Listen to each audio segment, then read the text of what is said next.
राजा भोज के दरबार में कालिदास नामक एक महान और विद्वान कवि थे। उन्हें अपनी कला और ज्ञान का बहुत घमंड हो गया था। प्राचीन काल में यात्रा करने के लिए रेल अथवा बस जैसे कोई साधन नहीं होते थे। अधिकतर लोग एक गांव से दूसरे गांव जाने के लिए पैदल ही यात्रा करते थे। एक बार कवि कालिदास भी यात्रा पर निकले। मार्ग में उन्हें बहुत प्यास लगी। वह अपनी प्यास बुझाने के लिए मार्ग में किसी घर अथवा झोपड़ी को ढूंढ रहे थे, जहां से पानी मांगकर वह अपनी प्यास बुझा सके। चलते चलते उन्हें एक घर दिखाई दिया। उस घर के सामने पहुंचकर कालिदास जी बोले, माते कोई है? मैं बहुत प्यासा हूँ, थोड़ा पानी पिला दीजिए, आपका भला होगा। उस घर से एक माताजी बाहर आई और बोली, मैं तो तुम्हें जानती भी नहीं। तुम पहले अपना परिचय दो, उसके बाद मैं तुमको पानी अवश्य पिला दूंगी। कालिदास जी बोले, माते मैं एक पथिक हूँ, कृपया अब पानी पिला दे। वह माताजी बोली, तुम पथिक कैसे हो सकते हो? इस संसार में तो केवल दो ही पथिक हैं, एक है सूर्य और दूसरे चंद्रमा। वे कभी नहीं रुकते, निरंतर चलते ही रहते हैं। तुम झूठ न बोलो, मुझे सत्य बताओ। कालिदास जी बोले, मैं एक अतिथि हूँ, अब तो कृपया पानी पिला दे। माताजी बोली, तुम अतिथि कैसे हो सकते हो? इस संसार में केवल दो ही अतिथि हैं, पहला है धन और दूसरा है यौवन। इन्हें जाने में समय नहीं लगता। अब सत्य बताओ, तुम कौन हो?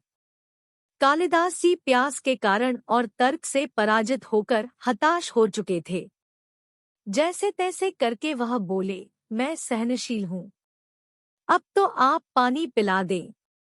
माताजी बोली, तुम झूठ बोल रहे हो। सहनशील तो केवल दो ही हैं, एक है धरती जो कि पापी और पुण्यवान सबका भार सहन करती है। धरती की छाती चीरकर बीज बो देने पर भी वह अनाज के भंडार देती है।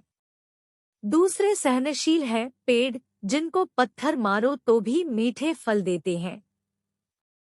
तुम सहनशील नहीं हो, सच बताओ, तुम कौन हो? कालिदास जी अब मूर्छा की स्थिति में आ गए और बोले, मैं एक हठी हूँ। माताजी बोली, क्यों असत्य पर असत्य बोलते जा रहे हो? संसार में हठी तो केवल दो ही है, पहला है नख और दूसरे हैं केश अर्थात बाल। उन्हें कितना भी काटो वे पुनः निकल आते हैं। अब सच बताओ, तुम कौन हो? अब कालिदास जी पूर्णतः पराजित और अपमानित हो चुके थे। वे बोले, मैं मूर्ख हूँ। माताजी बोली, तुम मूर्ख कैसे हो सकते हो?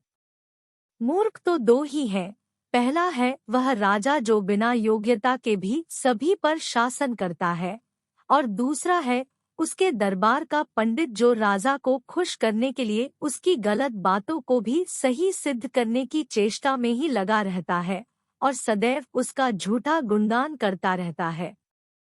अब कालिदास जी लगभग मूर्छित होकर उन माताजी के चरणों में गिर पड़े और पानी की याचना करने लगे, गिड़गिड़ाने लगे।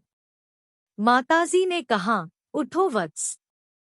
उनकी आवाज सुनकर कालिदास जी ने ऊपर देखा तो वहां साक्षात सरस्वती माता खड़ी थी। कालिदास जी ने उनके चरणों में पुनः नमस्कार किया। सरस्वती माता ने कहा, शिक्षा से ज्ञान आता है, अहंकार नहीं। तुम्हें अपने ज्ञान और शिक्षा के बल पर मान और प्रतिष्ठा तो मिली, परंतु तुमको उसका अहंकार हो गया। इसलिए मुझे तुम्हारा घमंड तोड़ने के लिए, अहंकार नष्ट करने के लिए मुझे यह लीला करनी पड़ी। कालिदास जी को अपनी गलती समझ में आ गई और उन्होंने सरस्वती माता के चरणों में शरण जाकर उनसे क्षमा मांग ली। माता सरस्वती ने उन्हें आशीर्वाद दिया। कालिदास जी ने वहां भरपेट पानी पिया और वह अपनी यात्रा पर आगे निकल पड़े।